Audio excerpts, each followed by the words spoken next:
בת של כלבה, בכל ערוץ אני רואה את הפוסטמה הזאת. כלבה מנובלת. עלק טלנטית של קשת. מה יהיה, אפרת? בטי, קוראים לי בטי. רותם סלע לא, כנראה לא תעשה את זה. די. תוכל לחזור לנשום. אתה רציני? כן. אני לא מאמינה לך. תודה, אלוהים, תודה. צריך להודות גם על הטוב וגם על הרע. תודה רבה על כל הקשיים שאתה שולח לי בדרך לתפקיד. תודה, בורא העולם. תודה. במה נברך אותך נשמה? אני רוצה תפקיד בסרט. בסרט? את שחקנית. כן. באיזה סרט את רוצה לקבל תפקיד? סרט של בעלי.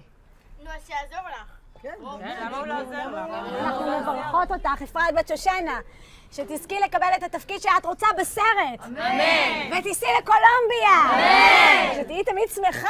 אמן. וכל מי שלא את ליבך יתמלאו לטובה ולברכה. תיקחי עם היד חתיכה ככה, תרימי חתיכה, כן, אל תביישי, קחי. עוד, בשפע, שיהיה לך שפע. יהי רצון מלפניך, השם אלוהינו ואלוהי אבותינו, שהמצווה של הפרשת חלה תחשב כאילו קיימתיה בכל פרטיה ודקדוקיה. ככה אני אתקבל לסרט, שולי, לתפקיד של בטי. ששישיית מה קשור יבחרו אותי. שאני אעלה על המטוס לקולומביה. שכולם יהיו עסוקות והתפקיד הזה יהיה שלי.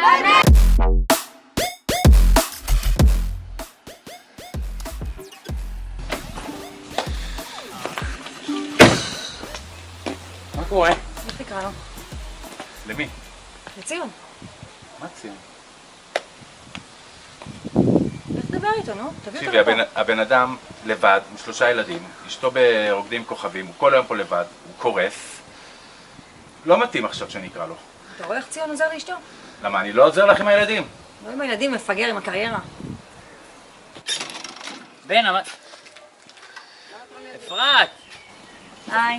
מה שלומך? לא אמרת לי שאפרת פה, מה העניינים? מה קורה? היי, טוב לראות, מה שלומך? בסדר. איך את? יש מצב אתה עוזר לי לקבל את התפקיד בסרט? כאילו, הדמות הנשית בשולי? לדבר שם עם איזה מישהו? אני אמרתי לבן, אני חושב שהתפקיד יכול להיות שלך, ואת הכי מתאימה לתפקיד בעולם. באמת? כן. איזה כיף, תשמע. שכאילו הדמות היא מתאימה לך בטירוף, ממש כתוב עליה אפרת. כן? כן. אני חושב שהתפקיד מאוד, את מאוד התפקיד. יאללה, אני חייב פשוט ללכת, הילדים. אז זהו, זה שלי בעצם, כאילו?